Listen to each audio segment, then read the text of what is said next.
حضرت عارف رومی رحمۃ اللہ تعالی علیہ فرمایا کرتے تھے بعض لوگوں کو رب سارا کچھ دیتا ہے، سجدے کی توفیق نہیں دیتا۔ اس کا مطلب یہ ہے کہ وہ کہتا ہے یہ سارا کچھ لے اور نکل جا، میرے گھر نہ آنا، رکھ سارا کچھ پاس۔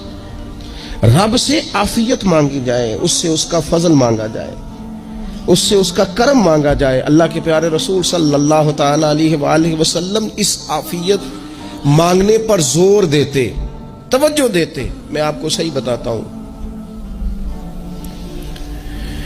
رب نے اگر کسی بندے کو عافیت میں رکھا ہو نا تو حالات کیسے بھی برے چل رہے ہوں اس کا بگاڑ کچھ نہیں سکتے۔